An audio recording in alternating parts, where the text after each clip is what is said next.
Selamat pagi, Sobat Distribusi Kebaikan. Selamat pagi, Mbak Nismi. Oke, selamat pagi. Assalamualaikum warahmatullahi Waalaikumsalam wabarakatuh. warahmatullahi wabarakatuh. Jumpa lagi di studio Distribusi Kebaikan. Lagi-lagi di hari Jumat, menjelang sholat Jumat lah ya, menjelang istirahat siang ya kan.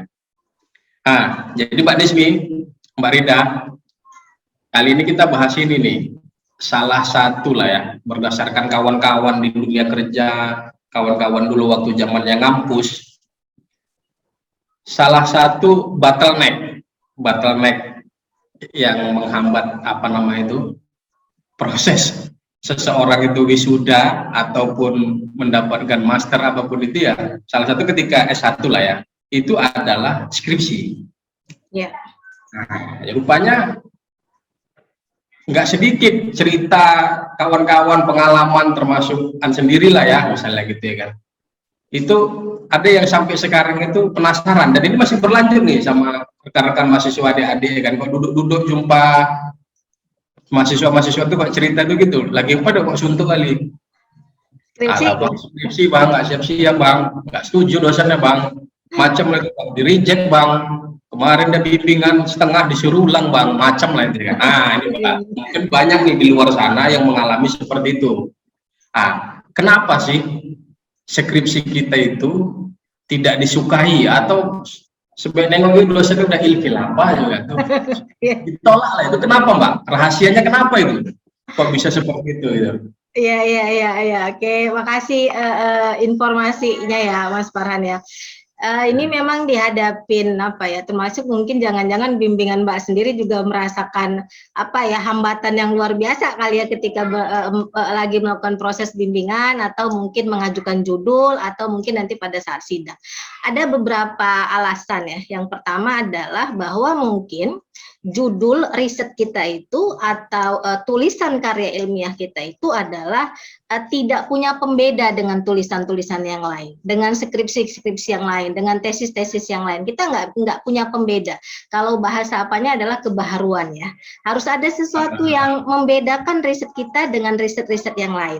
Isu boleh sama digarap ya. Isunya boleh sama. Misalnya ada 8 orang ketika membicarakan pengungsi, tapi kan dari sudut pandang yang berbeda. Satu dari negara asal mungkin, satu dari negara penerima, satu dari negara transitnya mungkin, satu dari sudut konvensi 1951 atau mungkin dari integrasinya.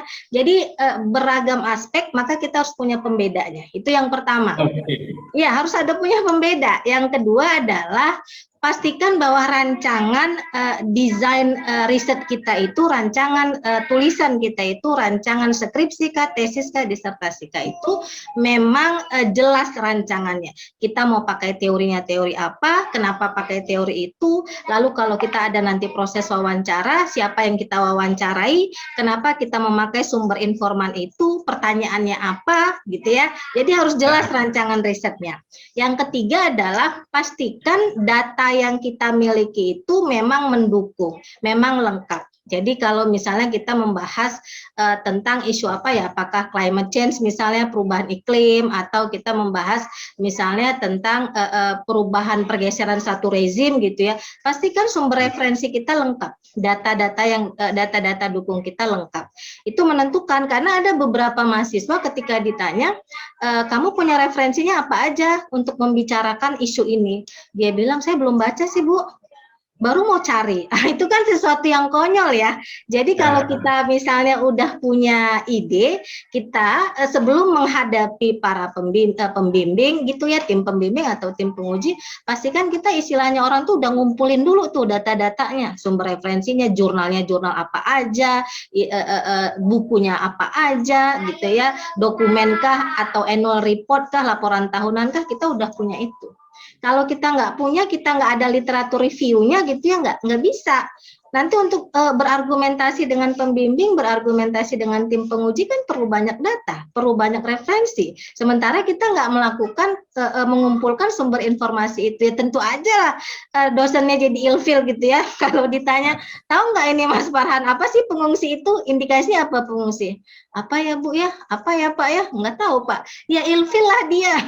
Ilfil tentu tim pembimbing dan tim pengujinya. Yang poin keempat adalah pastikan analisis kita kita itu memang tepat gitu ya. Analisis yang kita pakai adalah lengkap, lalu detail gitu ya.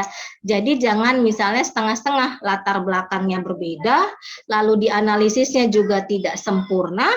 Tidak harus misalnya A sampai Z ya, tapi setidaknya ketika ditanya analisis itu jelas. Kalau misalnya membicarakan pengungsi, kita bilang pengungsi itu dari mana saja, harus tahu. Lalu dia mau kemana sebenarnya? Apa sebab dia menjadi pengungsi? Itu kan banyak hal ya orang menjadi pengungsi ya. Bisa karena sukarela, bisa karena terpaksa gitu ya, macam-macam alasan orang menjadi pengungsi itu.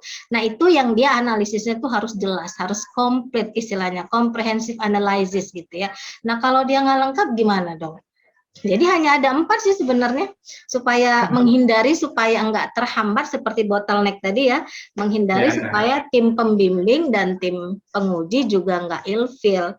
Jadi pastikan bahwa kita punya pembeda ya, tulisan kita itu berbeda dengan orang yang lain, dengan para periset yang lain, lalu pastikan bahwa rancangan riset kita itu jelas adanya mau pakai teori apa, kenapa pakai teori itu, siapa yang sumber informannya, kenapa pakai sumber informan itu, pertanyaannya seperti apa, kita harus jelas. Lalu yang ketiga, pastikan data kita itu lengkap gitu ya, data itu memang mendukung. Data itu memang mendukung. Lalu yang keempat adalah pastikan analisis kita juga komprehensif, detail gitu ya. Jadi jangan istilahnya tuh bahasannya itu memang dari berbagai aspek kita bisa memahaminya dan bisa kita ungkapkan, bisa kita jabarkan. Itu sih kayaknya ya, hanya 4 sebenarnya, nggak banyak-banyak. Ya, luar biasa Pak Nizmi. Jadi mudah-mudahan rekan-rekan mahasiswa yang ngelihat, yang ngedengarin ini nih, tema kita pagi ini, perbincangan ringan kita pagi ini tercerahkan. Semoga bottleneck-nya itu bisa melebar, bisa cepat lulus jadi sarjana atau menjadi master dan jadi dokter lah ya, sebagainya seperti itu. Cuman yang paling senang tadi itu judul, Pak. Iya. Ya, jadi memang kalau kan perhatikan tadi, coba simpulkan, dia berurut ya, dari mulai datang kita membawa judul ya kan.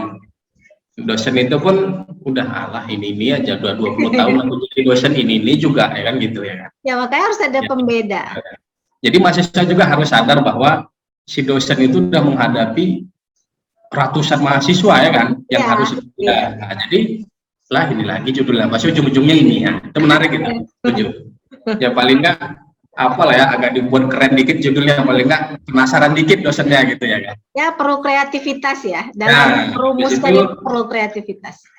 Udah masuk ke dalam itu ya tokoh, talent, sumber kan gitu ya.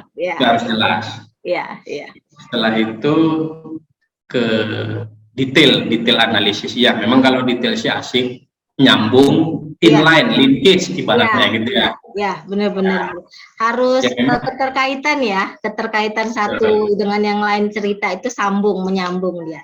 Betul, memang misalnya jangan pula konyol ya kan, misalnya mahasiswanya itu budidaya mangga gitu ya kan. Di situ nyari pembicaranya itu petani jambu, backgroundnya jambu gitu kan. Itu marah dosennya, ini apa ini gitu, nggak nyambung gitu. Intinya harus nyambung lah ya, harus nyambung satu cerita dengan cerita lain, per babnya, per paragrafnya itu harus nyambung ceritanya gitu. Jadi kayak serial kan, nulis itu kan kayak serial, jadi harus nyambung dia. Ya. Mantap Mbak Nizmi, tercerahkan 4 rahasia supaya dosen tidak ilfil sama skripsi Anda kan gitu ya kan. Usaha ya, namanya usaha ya. Iya, usaha, harus cari referensi yang banyak, bertanya sama yang sudah mengalami, sudah melewati hal itu. Terima kasih banget Mbak Nizmi, thank you. Di studio Distribusi Kebaikan kita bahas hal-hal yang simpel, hal-hal yang ringan tapi bermanfaat. Saya yakin rekan-rekan mahasiswa, salam perjuangan yang masih berjuang untuk skripsi, ketika melihat itu semangat, tetap semangat ya kan. Skripsi pasti berlalu ya kan, gitu betul dulu. Oke, semoga bermanfaat ya. Ya, thank you Mbak Nizmi.